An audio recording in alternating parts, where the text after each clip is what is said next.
A graça e a paz, amados pastores, sou o pastor Marcos Sondali, seja bem-vindo ao meu lar e vamos falar sobre capítulo 18, Tiago, e provavelmente capítulo 19 e 20, 1 Pedro, 2 Pedro, né? 1 Pedro e 2 Pedro, tá? Sobre Tiago, tá? Ela faz parte ali das cartas católicas, das cartas universais. O que são essas cartas? São aquelas cartas que ela não é dirigida a uma igreja, a uma comunidade ou a uma pessoa específica. Ela tem um caráter circular, ela tem um caráter geral, genérico, né? E são 7 as cartas católicas, né? Tiago, 1ª e 2ª Pedro, 1ª, 2ª e 3ª João e Judas, tá? O conteúdo, a carta de Tiago é uma série de homílias, né? De mensagens, de pregações, né? Que não tem muito relacionamento entre uma mensagem e outra. Ele gosta muito de usar frases, parábolas, nem seria parábolas, seria metáforas, né? Metáforas para dar seu sermão. Até porque Tiago ele foi muito influenciado por Provérbios e pelo Sermão da Montanha. Então, a carta de Tiago é como se fosse uma junção de Provérbios e o Sermão da Montanha, procurando fazer isso de uma maneira prática, né? De maneira que pudesse viver aquilo ali. As cartas universais têm uma característica, as cartas católicas. Ela recebe o nome do seu autor, então por isso que é Tiago, Judas, Pedro, João, né? Aí falando nisso, qual é o autor? Tá? O autor, nós temos 4 Tiago na Bíblia. Esse Tiago aqui, do grego, né? Yaakov, também pode ser traduzido como Jacó. Acredita-se, inclusive, que a tradução melhor é Jacó, né? Mas por português ele veio como Tiago, né? Existia 4 Tiagos na Bíblia, tá? O primeiro é o filho de Zebedeu, irmão de João, tá? E um dos 12 discípulos. O outro Tiago era o filho de Alfeu, tá? Que também era um dos 12. O outro Tiago era o pai de Judas. E o quarto Tiago, da qual a tradição, a ortodoxia acredita que foi quem escreveu essa carta, é o Tiago, irmão de Jesus, né? Que ele ocupou um papel de liderança na igreja de Jerusalém, lá na igreja primitiva, né? Qual foi o local? Não é possível afirmar o local de origem, porém se aceita que quem escreveu foi Tiago, irmão de Jesus. Provavelmente a carta foi escrita em Jerusalém, no período em que ele liderou essa igreja, né? A tradição afirma que Tiago foi o primeiro bispo de Jerusalém. A data, acredita-se que foi escrito ali próximo a 40 depois de Cristo, né? Destinatário. O destinatário é uma questão que a gente está batida, por ser uma carta católica, ela não tem um destinatário específico, né? Então o destinatário de Tiago é denominado a Epístola Geral. Ela não tem uma igreja, ele escreve aos judeus cristãos, né? Que estão sofrendo perseguição, falsas doutrinas, né? A natureza e o gênero. Por não ter pedido de orações, saudação, plano de viagem e não fazer referência pessoal, a epístola é classificada como carta literária de homilia, tá? Ou uma série de mensagens, né? Pregações, de forma epistolar, né? A fim de alcançar cristão distante do seu pastor. Ela é uma carta bem pastoral. Essa é uma síntese, né? Eles fazem como se fossem pequenos sermões de vivência prática, né? Conselhos, né? Eu uso muito imperativo, né? Na carta, né? Não faça isso, né? Mais do que qualquer outro livro do Novo Testamento, né? Ele usa muita figura de linguagem, metáforas, como eu falei inicialmente. O cano, não foi encontrado no cano muratoriano e nem no catálogo, tá, de Monsen, né, que é o cano africano, né? Esse catálogo de Monsen é o cano africano. Houve hesitação de alguns pais da igreja oriental, mas a maioria dos pais aceitavam como inspirado, né? Os pais ocidentais aceitavam sem dificuldade, os orientais não. Foi aceito posteriormente como canônico pelos pais orientais. Lutero a considerou secundária e a classificou como feita de palha. Isso aí talvez é bom anotar, né? Porque se perguntar qual livro da Bíblia Lutero considerou como folha de palha, ou ainda qual livro da Bíblia Lutero disse que era secundário, que não havia necessidade de ser lido, era Tiago. Isso até porque ele interpretou mal aquela relação de Tiago com Paulo a respeito da justificação, né?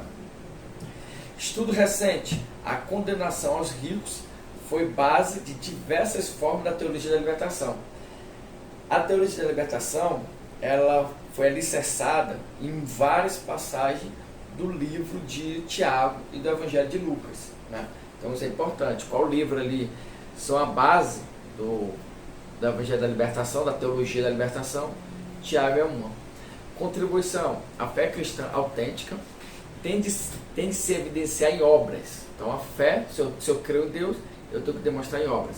Ele se opõe resolutamente à tendência tão comum entre os cristãos de se satisfazerem com uma fé acomodada e que faz concessões, que procura tirar o melhor proveito deste mundo e do vindouro, né? O pecado fundamental é o coração dividido. Resumindo, Tiago fala o seguinte: o cristão quer pecar, quer viver o que há da terra, mas ele também quer morar no céu. Ele está com o coração dividido e esse é o pior pecado. Resumindo, toda a carta de Tiago seria isso. Aí nós temos no capítulo 19, a carta, a primeira carta de Pedro, né? É uma carta católica também. O conteúdo, esse aqui vai ser bem rápido, é bem curto, primeiro Pedro. Segundo Pedro, que é um pouco mais extenso o comentário. Cristo é apresentado como aquele em quem as profecias do Antigo Testamento a respeito da pedra se cumprem. Então Cristo, as profecias se cumprem em Cristo. O autor, a carta foi escrita por Pedro, o apóstolo de Jesus. O autor é Pedro, tá? Entretanto, quem escreve é um presbítero chamado Silvano, se eu não me engano, tá? Ele é como se fosse um escriba, um amanuense ali, ele é o secretário, né? Paulo vai falando, Pedro vai falando e ele vai escrevendo, né? O local foi Roma, tá? Que ele chama de Babilônia. Então, quem é a Babilônia que Pedro cita? É Roma, tá?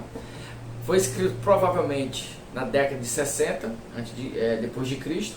O destinatário é uma carta circular, né? Então ela andou ali, né?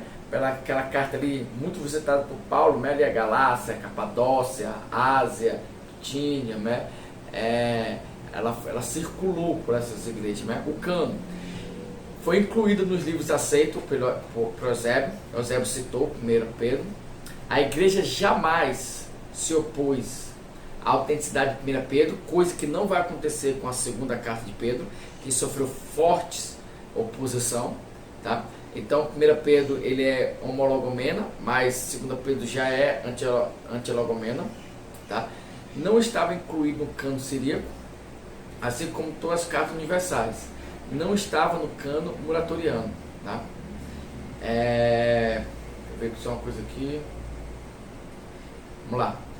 Estudo recente. Alguns escritos vê a carta como uma mensagem batismal ou uma liturgia batismal. Então, qual é a carta que tem a liturgia batismal? É a carta de 1 Pedro. É uma carta que era lida ali para quem estava se preparando para o batismo, né? Novício ali, né? Contribuição. Nenhum outro documento do Novo Testamento é tão ideológico quanto 1 Pedro. Nenhum outro documento do Novo Testamento é tão teológico como 1 Pedro. Então 1 Pedro é a carta mais teológica que nós temos, considerando como teologia o estudo sobre Deus. Então é a carta que mais vai falar sobre isso. Ele vai bater muito forte sobre arrebatamento, ele vai falar sobre o dilúvio, a respeito do pecado, Jesus voltar e ficar, sobre o castigo que houve em Sodoma e Gomorra, sobre a Torre de Babel. Então ele bate muito nisso na volta de Cristo, né? Pedro dá uma compreensão plena e satisfatória de quem Deus é e do que ele está fazendo, né? A ênfase ao sofrimento de Cristo, A igreja é o povo de Deus e o verdadeiro Israel. Até porque Pedro, quando ele vai escrever ali para os gentios convertidos, né, ele vai falar para os gentios que eles fazem parte do povo de Deus, que eles são da família de Abraão, que eles também são o povo escolhido, o novo Israel. Então ele já começa a carta falando isso, né, como se fosse um louvor, um cântico, né? Ele fala, vocês são agora parte, vocês foram escolhidos por Deus, você faz parte do novo Israel, da nação eleita. Né?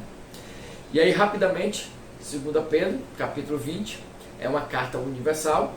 Tá? O conteúdo, Pedro relembra aos seus leitores o que ele escreveu na carta anterior. Então, ele só recorda o que ele escreveu na carta anterior. Tá? Já chegando aqui no momento final. O autor é Pedro, ainda, né? E o secretário que escreveu ainda foi Silvano, né? O texto está impecável. Na verdade, a 1 Pedro está impecável. A 2 Pedro, o texto é ruim. Os fragmentos muitas vezes foram encontrados com bastante rasores, bastante difícil de ser traduzido. Muitas palavras não tinha como ser traduzida, foram meio que deduzidas, né? Ele até cita alguma palavra, tá? Ele é rica naquela palavra que ele chama de apis legomena, né? Que é traduzido como dito apenas uma vez, né? Ou seja, tem algumas expressões que nós só encontramos na segunda carta de Pedro, né? Existe elevadíssimo palavras e expressões que só encontramos em 2 Pedro, né? O livro termina com uma doxologia a Cristo, né?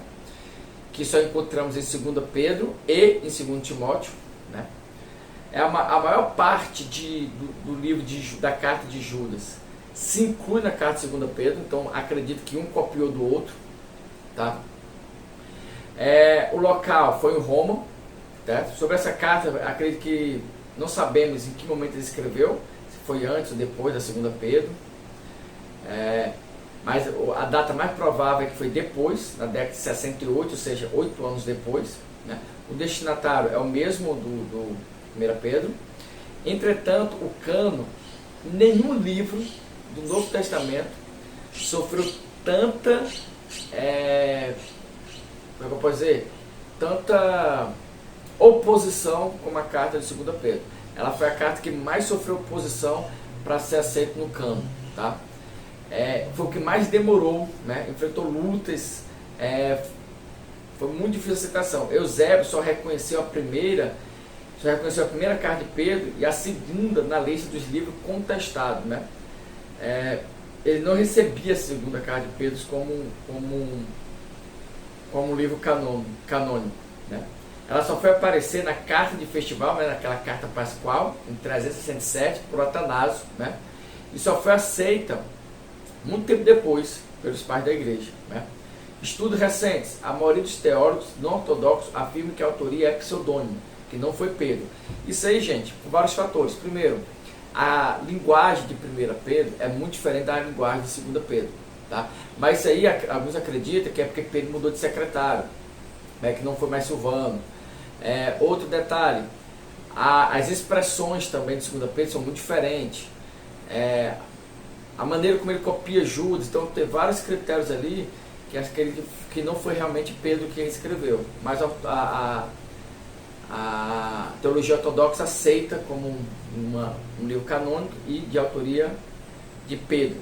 Contribuição, agora para encerrar, lições importantes sobre a segunda vinda de Cristo, ele fala muito, e que ela não deve ser encarada como informação interessante, mas como um incentivo à santidade de vida. Ou seja, muitas pessoas falavam da volta de Cristo, mas como um acontecimento legal, legal. Ele falando, não, Jesus vai voltar, isso é fato, e isso tem que trazer em nós uma santificação, uma preparação à volta de Cristo. Então são essas considerações sobre esses 3 capítulos, tá? Espero ter ajudado vocês. Vou ficando por aqui, tá? Deixa aqui um forte abraço e a paz de Cristo, e até o nosso próximo encontro. Até lá, hein? Fui!